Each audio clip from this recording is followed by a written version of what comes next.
ਚਾਲੂ ਹੋ ਜਾਂਦੀ ਬਹਿ ਜਾ ਚਾਲੂ ਉਹ ਤੁਹਾਡੀ ਫੋਟੋ ਇੱਥੇ ਤੇ ਉਹ ਆ ਉਹਨਾਂ ਨੇ ਆਵਾਜ਼ ਬੰਦ ਕੀਤੀ ਦੀ ਹੈ ਲਾਲ ਹੋਏ ਗਏ ਸਾਰੇ ਜੇ ਆਵਾਜ਼ ਚਾਲੂ ਹੋਏਗੀ ਫਿਰ ਬੰਦ ਕਰ ਲਿਆ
वेलकम डॉक्टर अश्विनी कुमार आगे हाँ जी मैं बोलता हूँ आशीष जी आवाज आ रही है आपको आवाज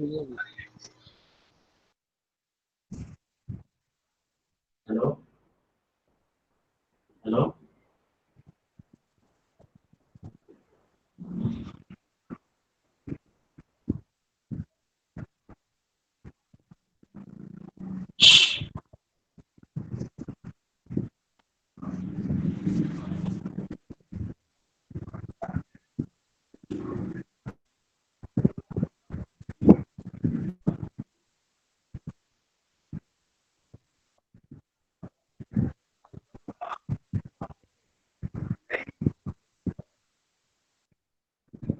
सोनू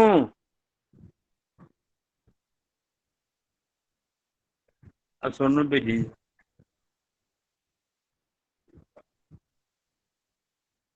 पंमी ने भेजी सोनू ने भेज सोनू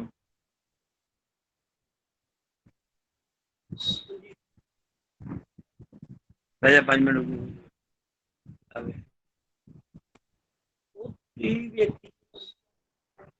नहीं तू करना कुछ नहीं आवाज कितों चालू होनी है आवाज ਤੁਹਾਡੀ ਤੋਂ ਬੋਲਣਗੇ ਆਣੀ ਆਵਾਜ਼ ਚੱਲ A very good morning, all of you.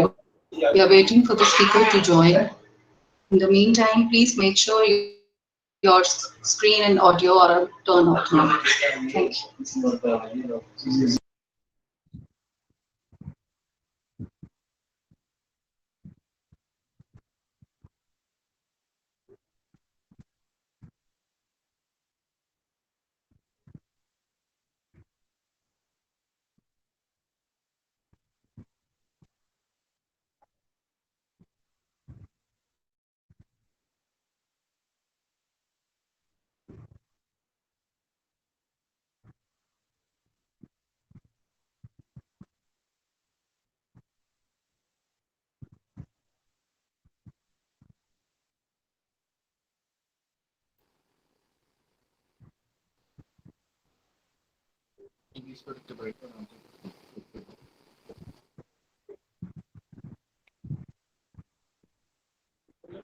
आवाज तो आती नहीं कुछ बोलेगा कोई पापा ही कहा नहीं है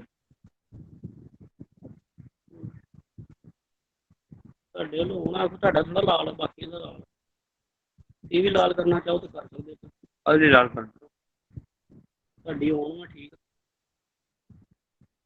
ये अश्विनी कुमार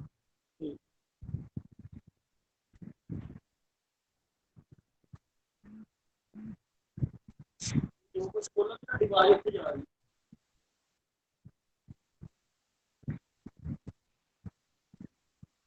ਆਇਆ ਨਹੀਂ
हेलो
फोटो नहीं आती स्टार्ट नहीं हुई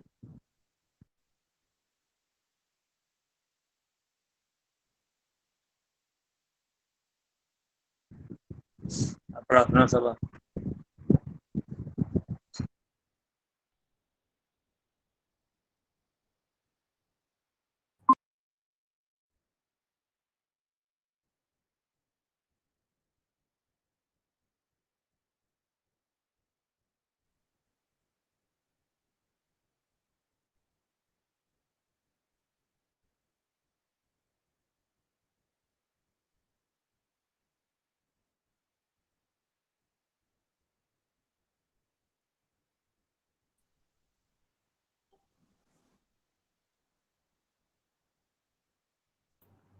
Check 1 2 3.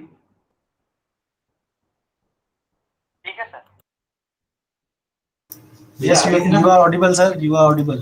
Ashish, sir, you are audible. Okay, thank you.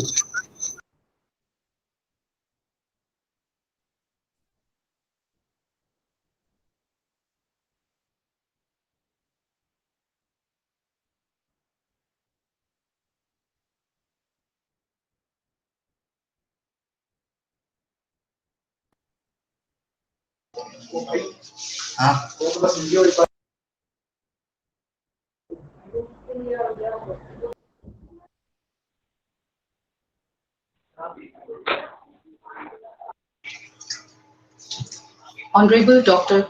Ashwani Kumar, former Minister of Law and Justice, Government of India, Shri Ukar Krishan Sharma, President, GGDSD College Society, Dr. Anirudh Joshi, Dr. P.K. Bajaj, and Dr. S.C. Vaidya, General Secretaries of College Society, Shri Jatinder Bhatia, Finance Secretary, College Society, Principal Dr. Balraj Thapar, GGDSD College, Chandigarh, Dr. K.L. Dhingra, Director, PMLSD Business School, Chandigarh, Principal Mrs. Monica Sharma, Pandit Mohan Lal SD Public School, Chandigarh, Principal Dr. Neeru Sharma, Pandit Mohan Lal SD College for Women, Gurdaspur, Principal Dr. Pradeep Kaur, Pandit Mohan Lal SD College for Girls, Fatehgarh Churia, the birthplace of Panditji, Principal Dr. Sunil Kumar Baria, GGDSD College, Kheri Gunna, Banur, Principal Ms. Amisha Sani, Pandit Mohanlal Global School, also in Fatehgarh Churia, and other distinguished members of the management, retirees, present colleagues, and dear students. The date was 30th August 1999 when the time stood still. Our guiding light, Pandit Mohanlal ji, traveled to an eternal path of glory. Pandit Mohanlal ji, the noted Surya, the eminent freedom fighter, the ever-glowing radiance of Sanatan Dharma, a futuristic social activist, and a great educationalist, left us after living a determined and philanthropic life spanning over 94 years, built on solid foundation of veracity and morality.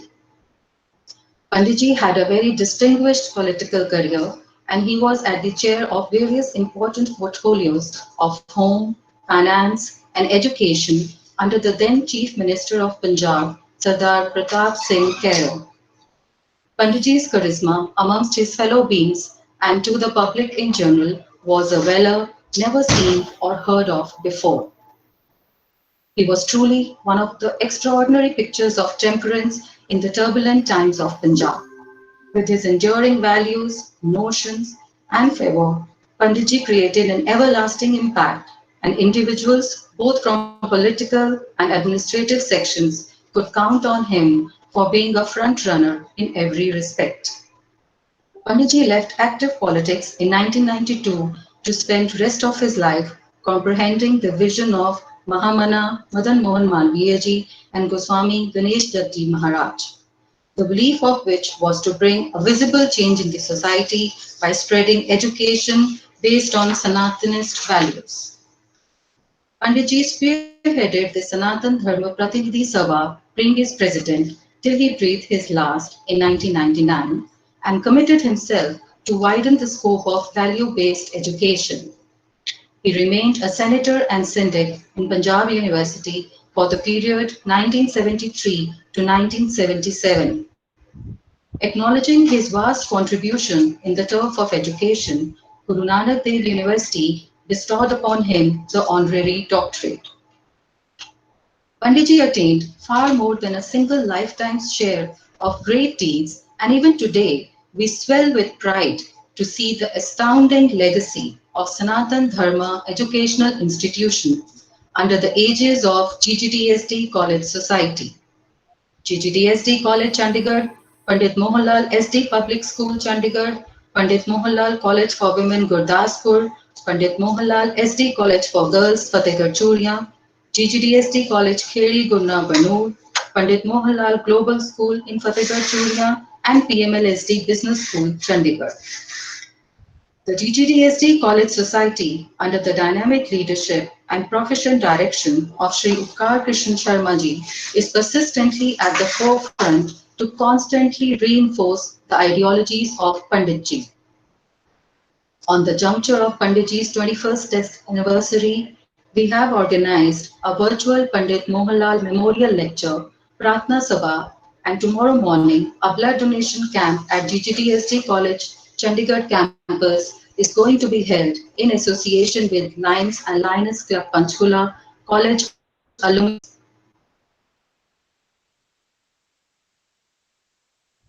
They will be assisting the team of doctors from Govt Medical College and Hospital, Sector 30, Dr. Ashwani Kumar, former Minister of Law and Justice, ex-member of Rajya Sabha, former Memorial Lecture on Leadership in the New World. May I now request Principal Dr. Balraj Thapar to present an insight into this acclaimed personality. Dr. Balraj Thapar.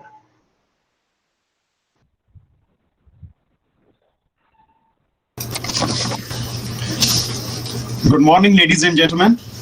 Esteemed Dr. Ashwani Kumar, the resource person of today, Honorable President GGDSD College Society, Sharma, revered General Secretaries Dr. Anirudh Joshi, Dr. P.K. Bajaj, Dr. S.C. Vaidya, respected Finance Secretary Shri Jitendra Bhatia, ladies and gentlemen, it's our privilege that a person of Dr. Ashwani Kumar's stature and eminence is amidst us to deliver Pandit Mohan Lal Memorial Lecture on his 21st death anniversary. We are grateful to him for having acceded to our request to deliver this memorial lecture, the signature event of GGDSD College, Chandigarh.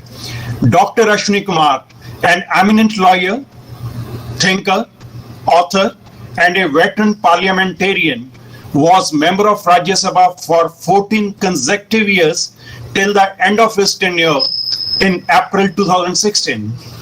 During this time, he held various ministerial positions, including Minister of Law and Justice.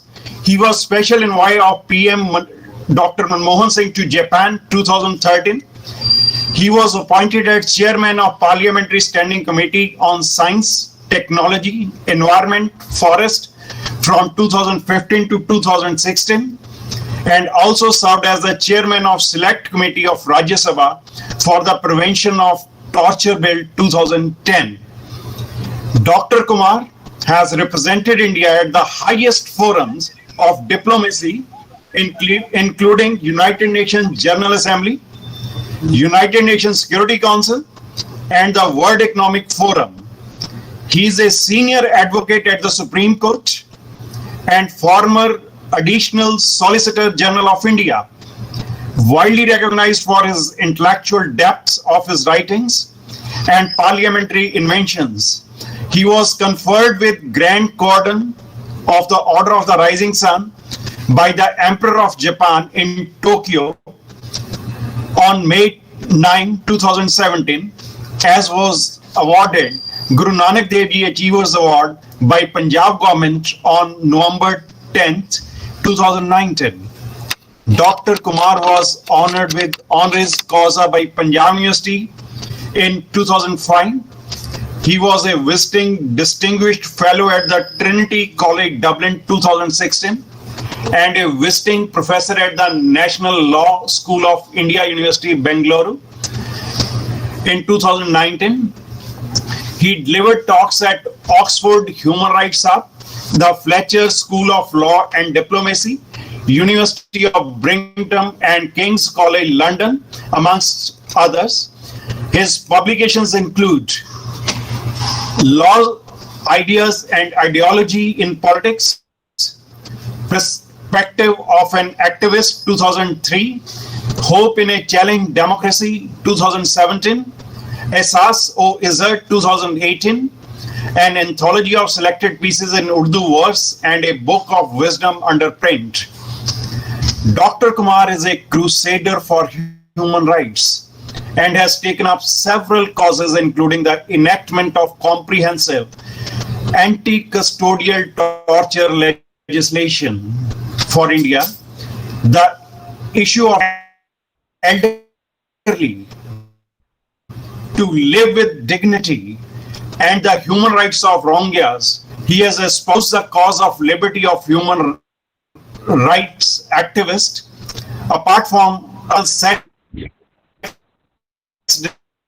detection test to prevent female feticide on leadership in the new world will be source of inspiration and stimulation for the leaders in making.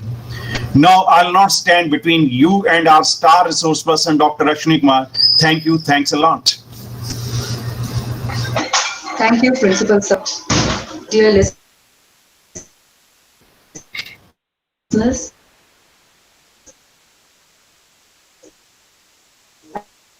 I humbly request you to after the lecture, I invite Dr. Ashwani Kumar to share his fine thoughts with us. Dr. Thank you very Ashwani much, Kumar. and good morning to all of you. I hope you can hear me loud and clear.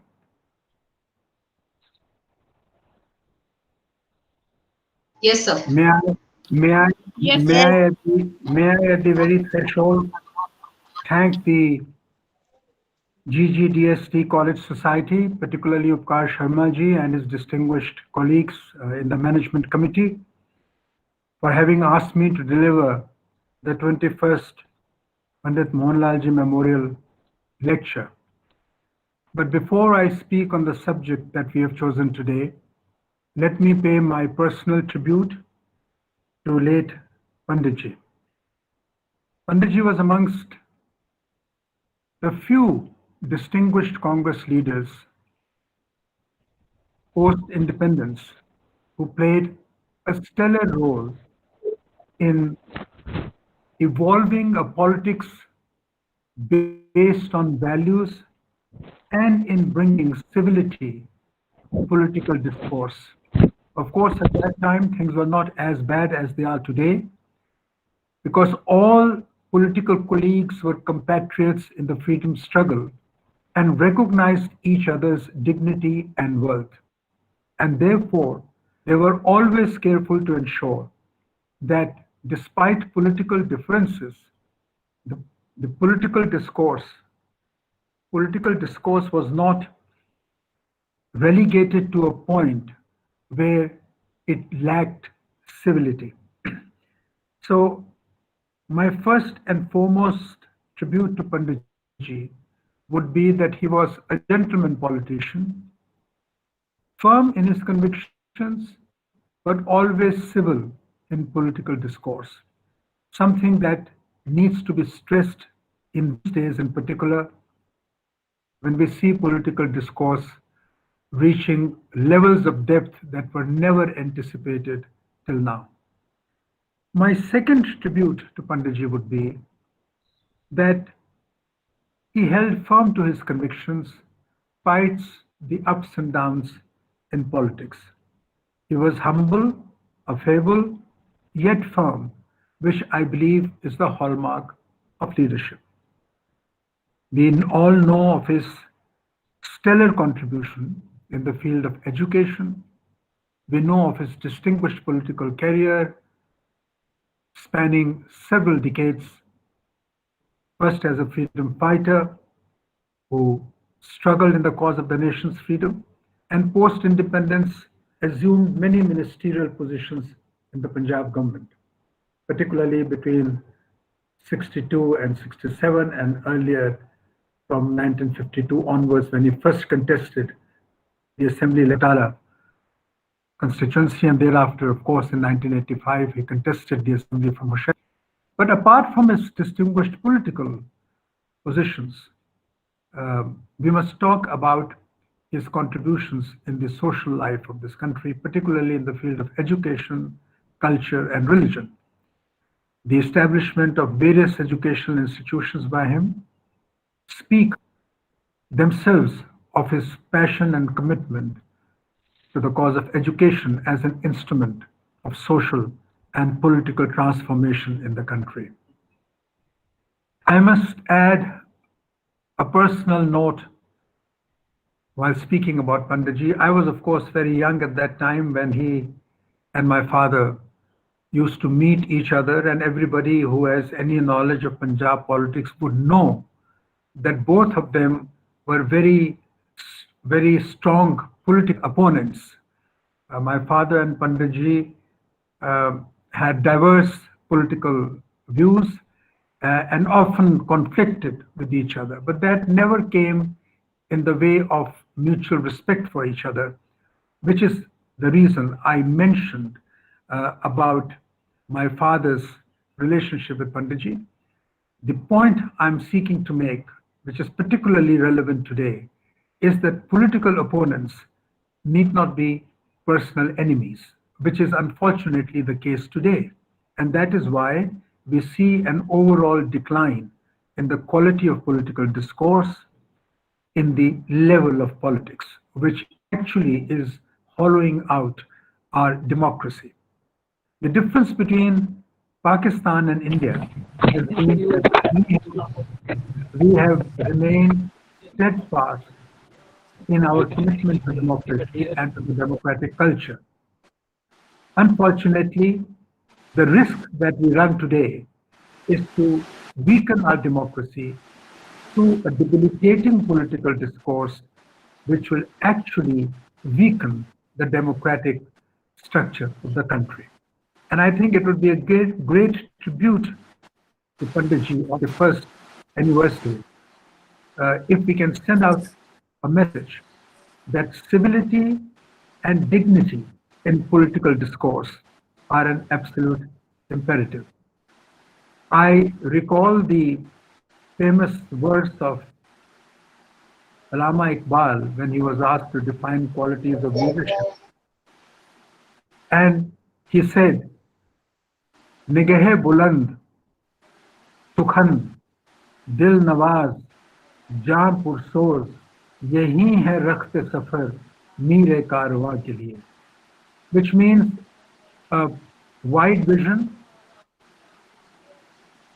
dulcet speech, gracious speech, a feeling heart, and dynamism. These are the four qualities of leadership. I dare say that most leaders of the post-independence and pre-independence era qualified on this test. Unfortunately, I cannot say the same about leaders generally that we have today. I have chosen for today's lecture a subject by way of a tribute to leaders of the past who, by virtue of their convictions, their commitments, and the dignity they have brought to bear on politics, satisfied the tests of leadership. So the topic for today's lecture is leadership in a new world. The reason why I have added new in the lecture is because by all accounts, the coming years will see a transformative change in the way we conduct our policies and the challenges that the world will have to face in common.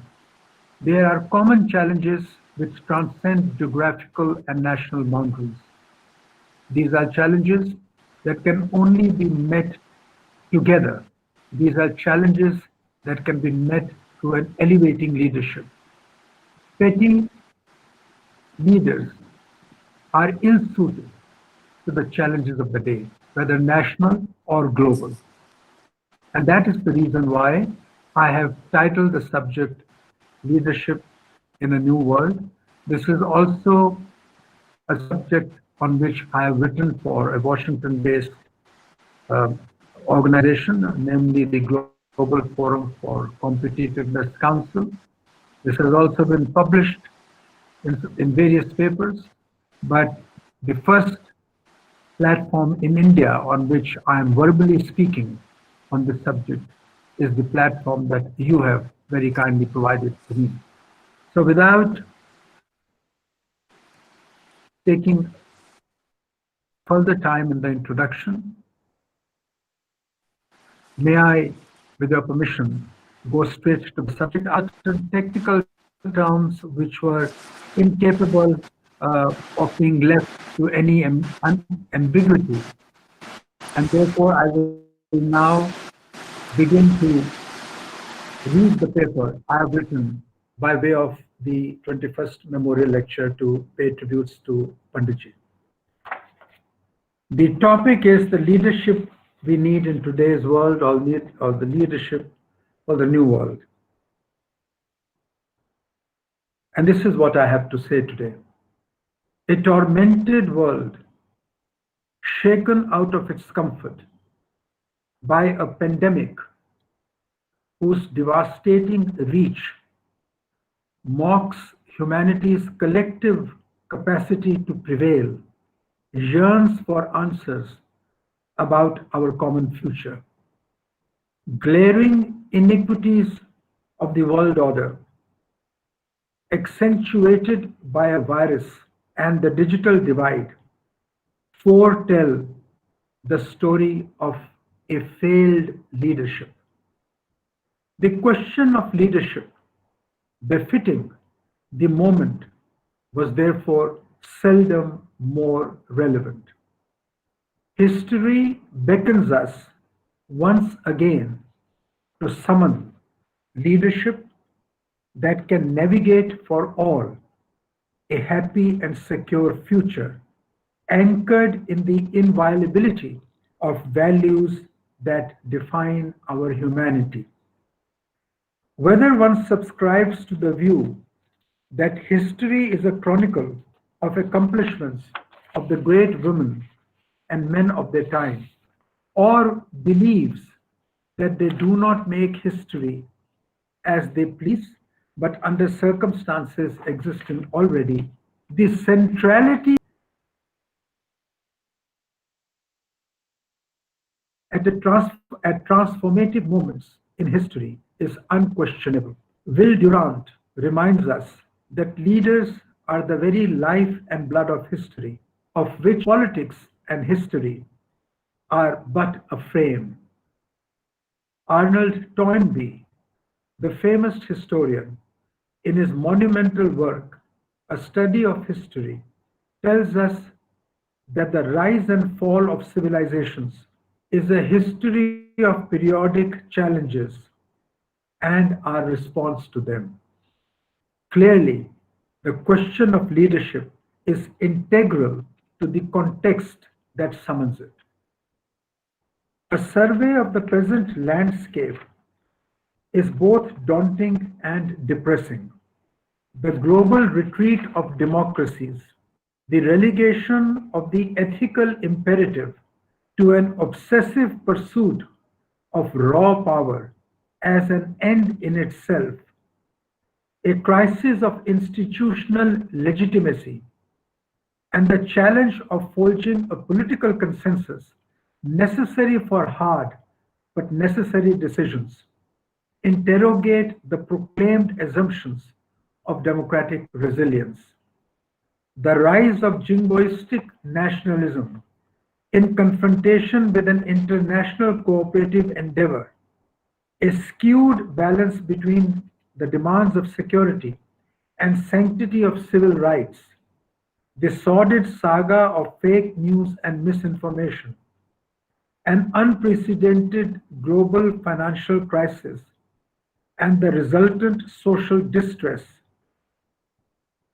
heightened geopolitical rivalries, racism, xenophobia, and woeful absence of a united response to the challenge of climate change collectively present a potent cocktail of societal instability and political disruption.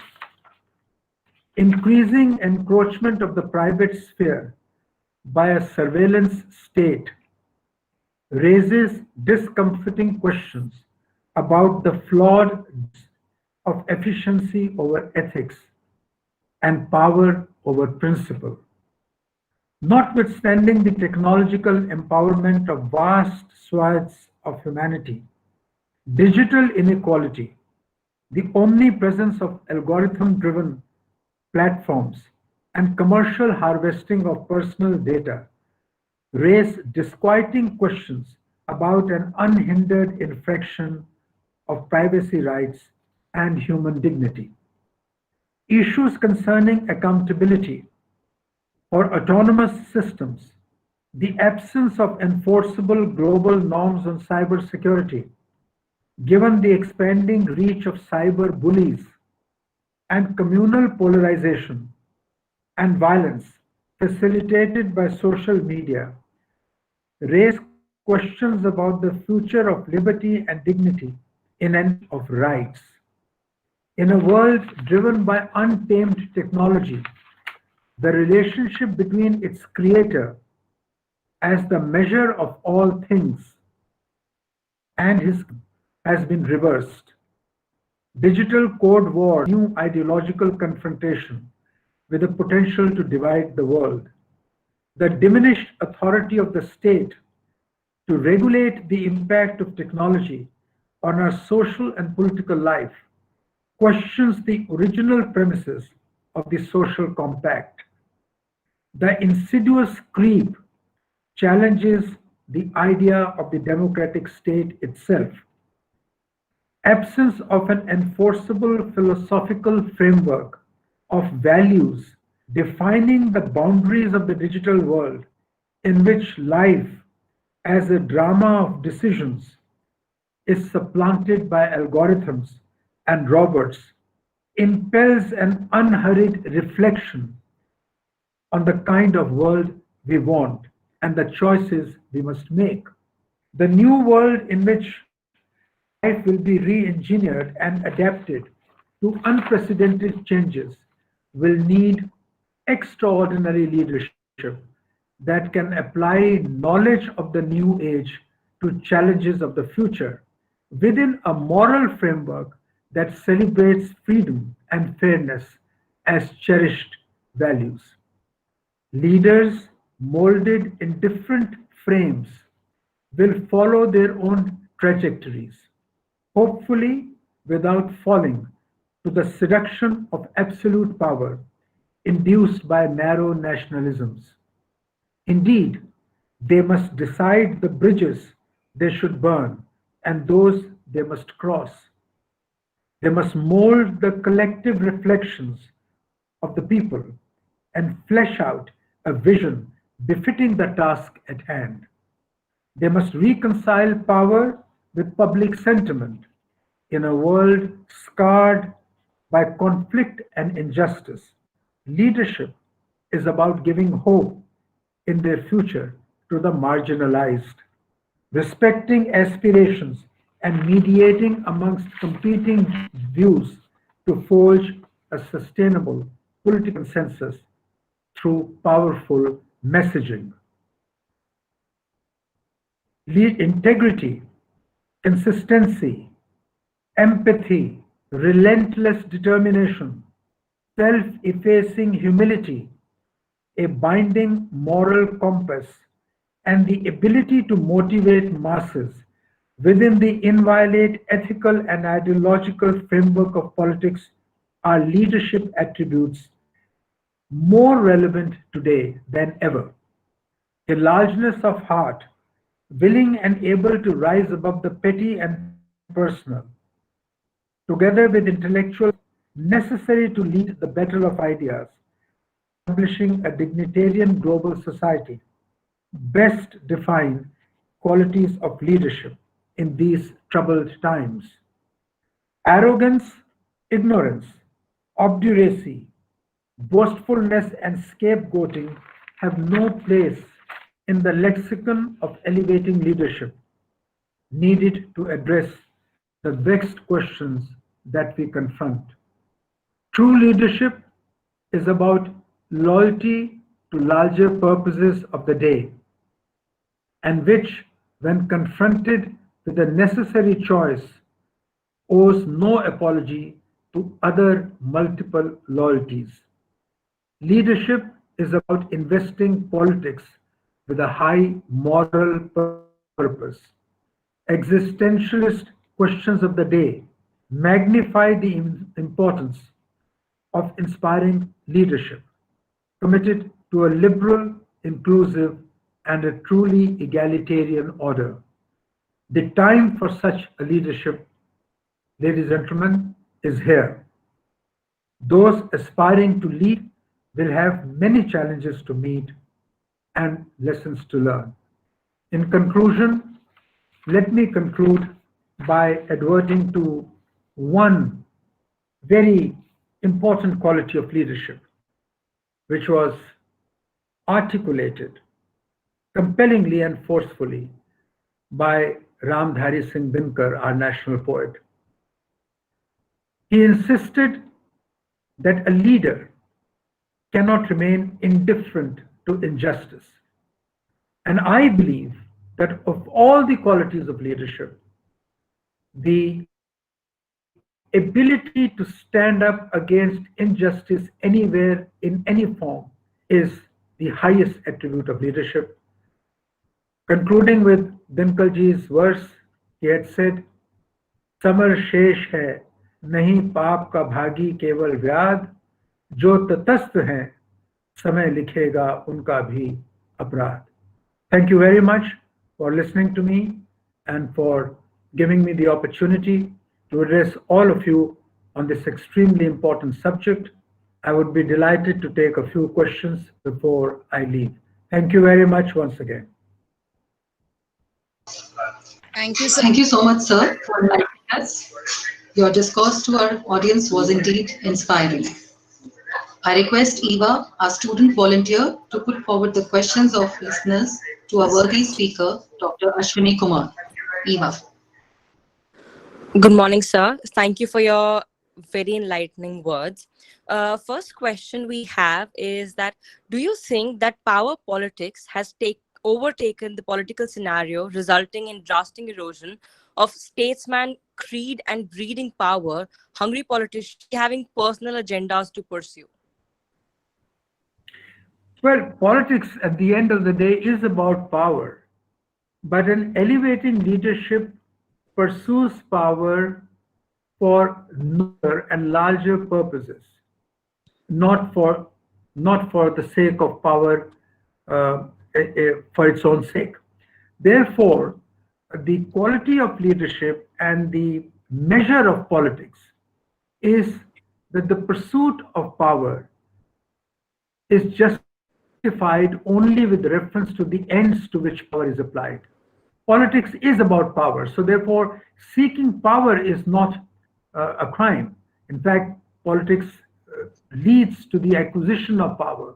But how you use power defines the quality of polity, it defines the quality of democracy, and it defines the quality of power itself. All right, thank you, sir. So another question that I have is, you talked about the harmony and respect between oppositions when it comes to politics. Now we see that in recent times, be it any country in the world, this harmony is definitely lacking, and people bow down to petty discussions. So will it be better for the world at large for when we say highly educated people, like, economists or financial leaders, I think people like at that status, if they don't get involved in politics at all, do you think they will be able to provide better leadership to the world? Well, quite clearly you are right that the level of political discourse, not only in India, but throughout the world, has reached a new ebb. And quite clearly, well-meaning, educated, and fine minds must find their way into politics. Unfortunately, however, the structure of politics and the processes of politics are established in a way that it is extremely difficult for people without wealth, without money, without connections, without a pedigree, without a legacy to enter into politics. This must change, and it will change. Hopefully it will change soon. But I'm not seeing possibilities of an immediate change. The other thing that you mentioned about is whether educated people must come in and without their coming in, politics will not change. It is true that educated people have a degree of finesse that enables them to put forth their perspectives in a better way, so come in. But education, in terms of degree education, by itself is not a panacea. For example, Upkar Sharma ji is sitting here, he would know that K. Kamaraj was hardly educated. He was, I think, 4th or 5th class pass, but he was one of the most successful, most committed, most refined politicians. Another politician who was not educated, but one of the finest ever politicians I have met and have closely worked with in my own life is Vasantdada Patil, the former Chief Minister of Maharashtra. He hardly had any education, but not a single noting that he put as a minister or as a Chief Minister of Maharashtra would ever be questioned by the most experienced civil servants. So education in terms of degrees itself is not enough. You must have perspective. You need not be literate, but you can still be knowledgeable. So when I talk about education, I speak about education in the larger sense. And the larger sense is that some people can be extremely educated. They may have all the degrees of the world, but they have no perspective whatsoever. They have no judgment whatsoever. So there's a difference between knowledge, perspective, judgment, and degree education. So all these must fuse together in order to invest in an aspiring person a role in politics. That was very well put, sir. Now, we've talked about leadership in the new world, and I've been a very avid follower of Dr. APJ Abdul Kalam, and he believes that youth is the leader of the new world. So I would like to ask you that how do we enable our youth of today to prepare themselves and to enable themselves to be these, to have all the values that you stated are required by the leaders of the new world? Value system is something that is inculcated, amongst others, through education. But values actually are imbibed while you are growing up in the four corners of your home. So family is the first transmitter of values. And then, of course, as you go through life, your own experiences teach you a lot. But there are certain universal values, for example, values of compassion, integrity, honesty, commitment, are universal values. They will always remain universal, and they are values without which there can be no true leadership. So that is the reason I read out a few verses from Iqbal and from Ramdhari Singh Dinkar. The fact remains that people either have it or they don't have it. You can't teach somebody to be honest. These are things that come intuitively and instinctively to you. But what worries me is that the youth is not talking the language of prudence and practicality and rationality. Youth must be speaking the language of idealism. And that is my biggest worry. All right. So I'll put the last question for today, sir. Now you've talked about how having a view or a perspective is very important for a leader. Now, in the new world that we see coming up, will experience be more important or given more importance, or will the perspective of, let's say, younger leaders who have new ideas or new ideologies, will that be given more of an importance when it comes to forming the leadership of the new world? Look, this debate between the young and the experienced is a spurious debate. Civilization moves when people move together in tandem. Wisdom and experience that comes with age is absolutely critical, as is the youthful energy and the ability to look ahead. So you require the energies and the aspirations of the youth, and experience that comes with age, both to work together towards a better world. Of course, some of our people in the past do not have the kind of technical expertise that is critically important in the world today and in the world of the future. That will hopefully be supplied by our young people. But the wisdom and the knowledge for applying the power of technology, for applying and implementing the technological changes towards a better, more secure, and a happier world without the kind of social and political and economic injustices that we see today is the way forward. So therefore, to conclude my answer, I'm firmly of the view that the world has to take care of the wisdom and experience of the older generation, along with the drive, energy, and technical skills of our younger generation. All right. Thank you so much for all your answers, sir. They've been really insightful. I would like to request Monica ma'am back now. Thank you so much, sir. Thank you. For your answers. Thank you, Eva.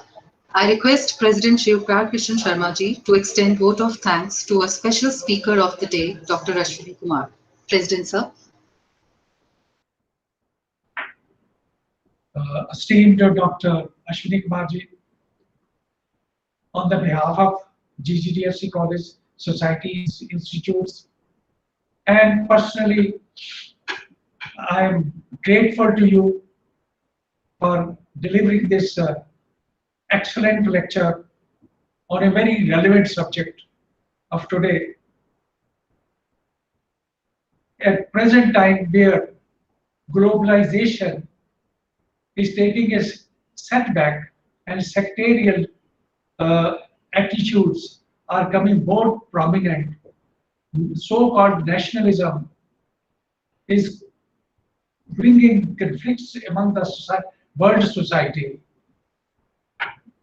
Your thought process of new leadership required for the new generation, new world, are very thought-provoking, and I think at all levels we need to inculcate the values which you have described in your lectures, and I assure you that in our institutes we will take some initiatives which will be in line with your thought process and your lectures which you have delivered, and we are so thankful to you and very grateful. And I must express my thanks to the organization, Dr. Thapa, Dr. Monica Suchdev, and Shamim and his technical group for making this memorial lecture very good, successful. Thank you very much. Thanks to all. Thank you very much. And I will now leave with your permission. Thank you very much. Thank you, President, sir. Continuing with today's proceedings, we would now start with Prarthana Sabha. There are going to be bhajan presentations comprising Shabad and bhajan by faculty and students of GGDSD College, Chandigarh, and our sister institutions, Pandit Mohan Lal SD College for Women, Gurdaspur, Pandit Mohan Lal SD College for Girls, Fatehgarh Churiya, GGDSD College, Kheri Gurna, Banur, Pandit Mohan Lal Global School, also in Fatehgarh Churiya, and PMLSD School, Chandigarh.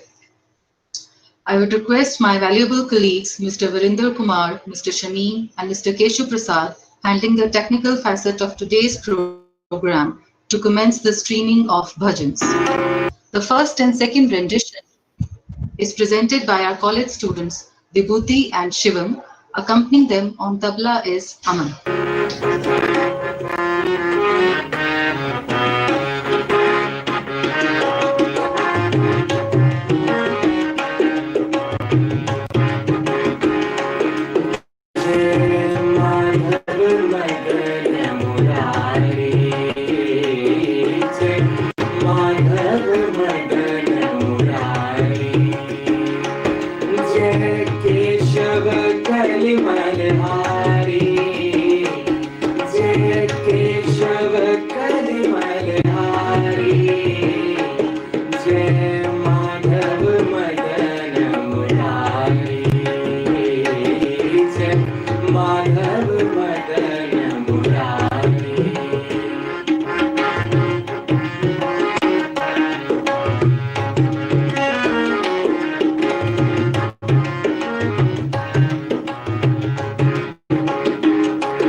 Maधv Madan Murari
चलाओ जी।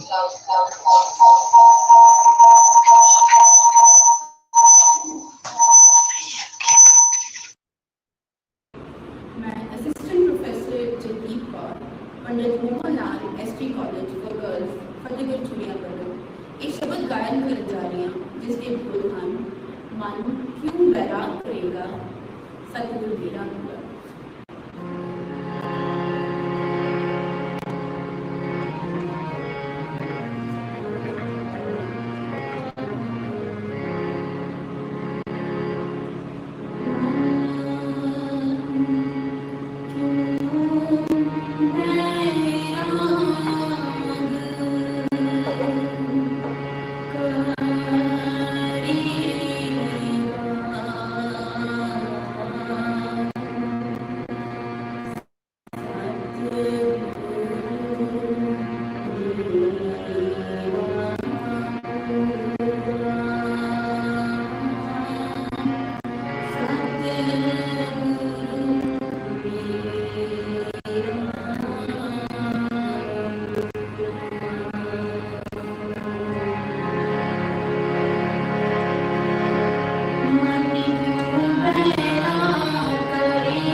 Next performance is from Pandit Mohan Lal, SD College for Women, Gurdaspur, Vaishnava Janito.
Next bhajan is Shanti Kijiye Prabhu Ke Bhuvan Mein by PMLSD Public School, Chandigarh.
Our next performer is Mr. Dhruv Singla, student of BBA 5th semester from GGDSD College, Kheri, Gurna.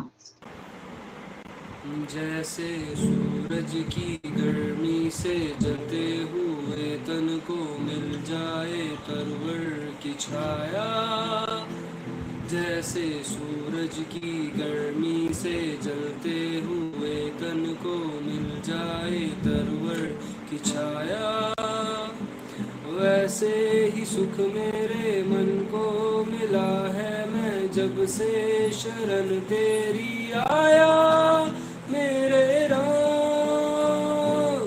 सूरज की गर्मी से जलते हुए तन को मिल जाए तरवर की छाया, वैसे ही सुख मेरे मन को मिला है मैं जब से शरण तेरी आया मेरे राम। भटका हुआ मेरा मन था कोई मिल न रहा था मुझको सहारा, भटका हुआ मेरा मन था कोई मिल न रहा था मुझको सहारा, लहरों से लड़ती हुई नाव को जैसे मिलना रहा हो किनारा मेरे राम। उस लड़खड़ाती हुई नाव को जो किसी ने किनारा दिखाया, वैसे ही सुख मेरे मन को मिला है मैं जब से शरण तेरी आया मेरे राम। सूरज की गर्मी से जलते हुए तन को मिल जाए तरवर की छाया, वैसे ही सुख मेरे मन को मिला है मैं जब से शरण तेरी आया मेरे राम।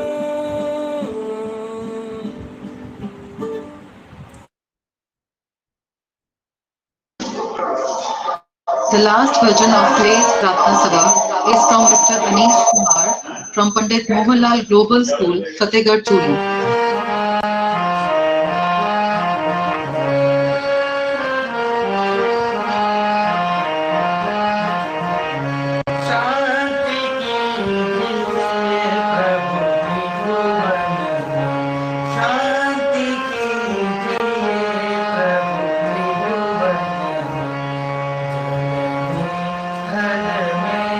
और गगन में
A big thank you to all our dedicated students and teacher in charge for a spellbound performance. Thank you everyone for being part of today's Prarthana Sabha. I earnestly hope we have made Panditji very delighted today, and certainly